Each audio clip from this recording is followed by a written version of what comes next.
Welcome back to the videos, everyone. I have my work cut out for me because it is currently Friday and I have autocross racing at Dakota County Tech Saturday and Sunday.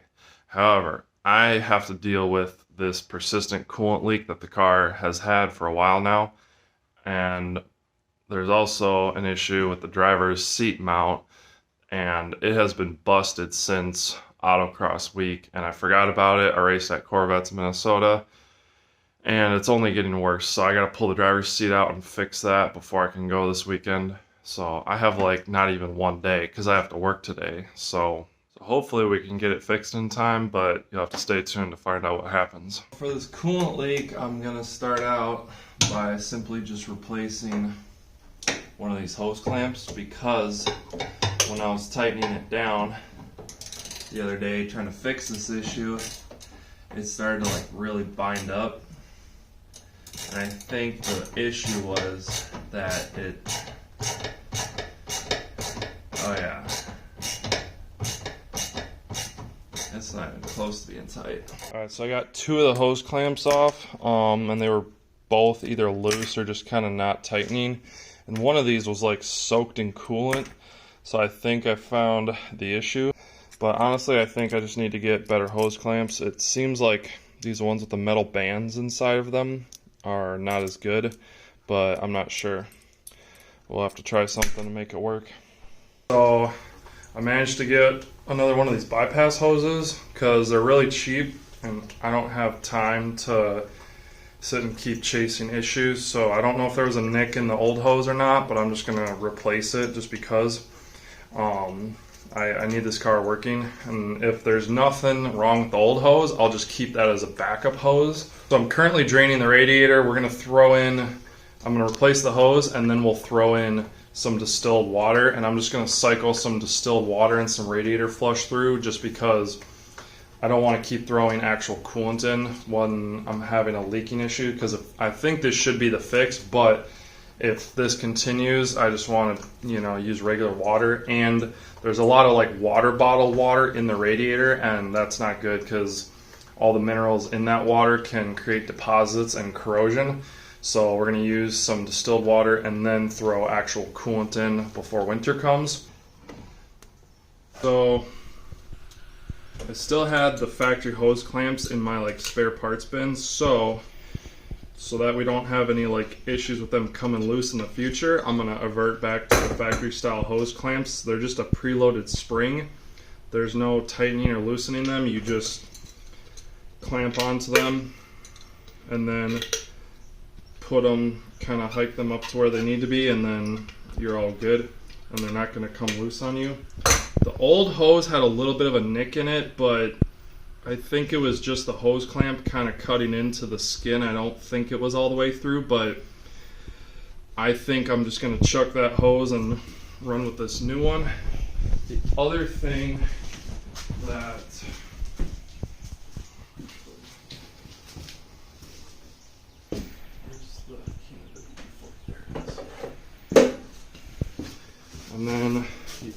that I'll usually do when I put on a brand new hose is I'll just spray a little bit of WD-40 on each of the, on each of where the hose goes onto the fitting. That way it doesn't have get seized to the fitting next time you go to take it off.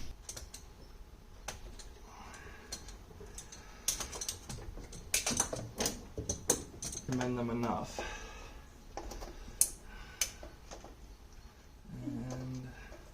Okay, so the next problem that's plaguing the Civic is, it's hard to see, but this seat mount right here actually moves. It's busted. I don't know how. That's what we're about to find out. I gotta fix it, weld it up. I can't have it moving like that. I've already gone through like 3 days of racing with it like that, and that's not good. So, we don't have a lot of time, but we're gonna get it done. It was this one. So if we pull up the carpet, I can hold it for you. Okay, thank you. So if we, Ooh, it's all rusty. yeah, so and when I pulled the carpet out, I don't remember it being this bad, but basically this is what broke out. You have a piece of chalk. What? Oh. Got a piece of chalk in the car under the carpet. Yeah, so and this whole thing is like busted up. So this needs to be refabricated. This captive nut came loose. Yeah, so see, this is what I mean by, for those of you who don't know, this is a captive nut. So it was on the back side of this bracket, and I don't need a wrench on it because it's welded to the metal surface. Now, I don't remember it being this rusty when I pulled the seat out back in October.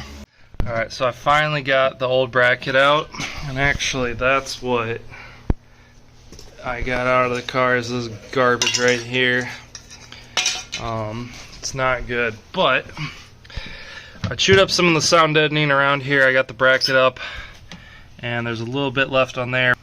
I managed to pop a couple holes in the floor. I'm gonna have to take some tools and clean up this rust, and then I think what I'm gonna do, because of this hole and that one, and also just the fact that this ripped up, I might plate the underside of this.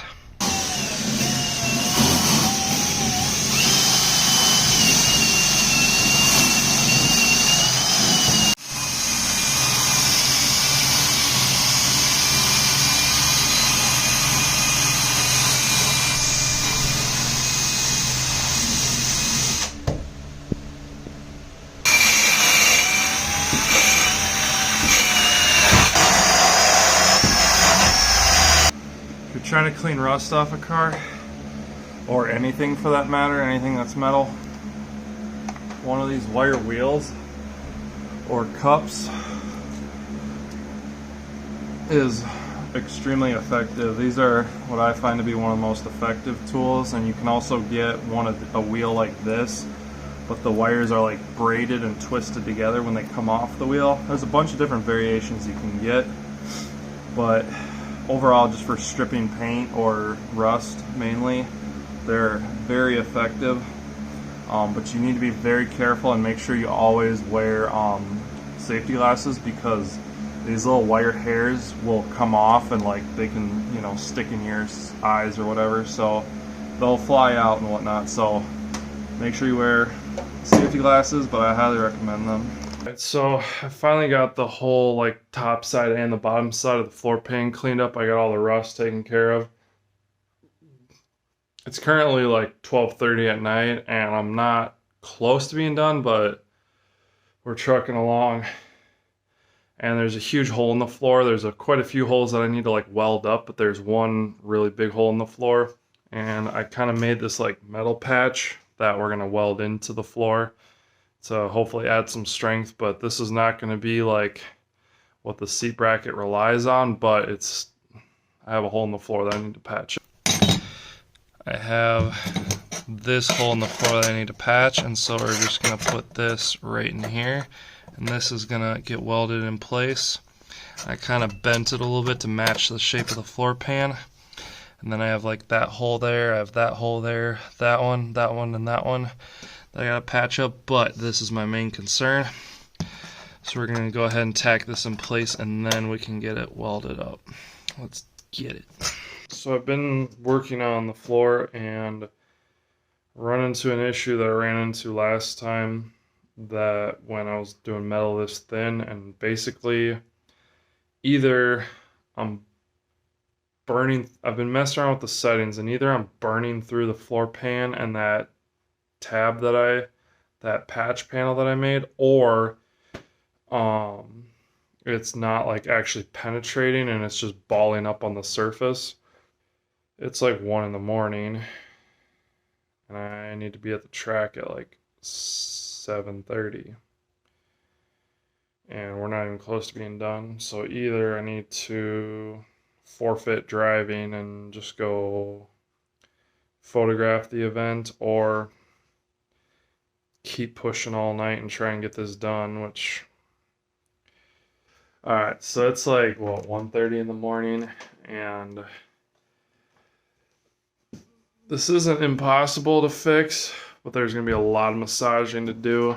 And even if I stayed up all night working on this, I wouldn't get it done anytime soon.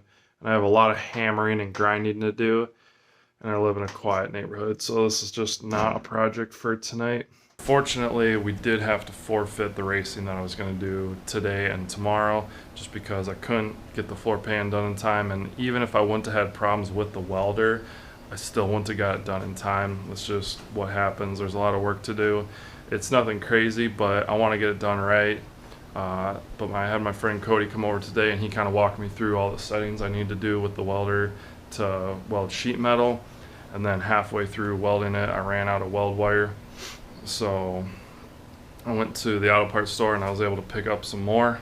So I'm gonna get this slapped in the welder, and I'm gonna try finishing up this patch panel, and then we can keep going on the actual seat bracket itself.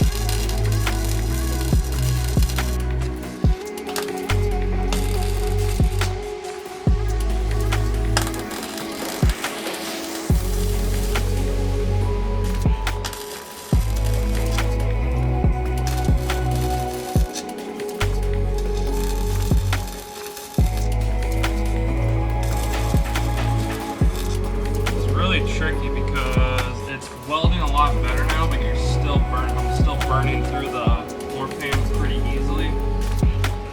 So I think I just need to only weld like one spot for a couple seconds and then move on to a completely different spot is my logic.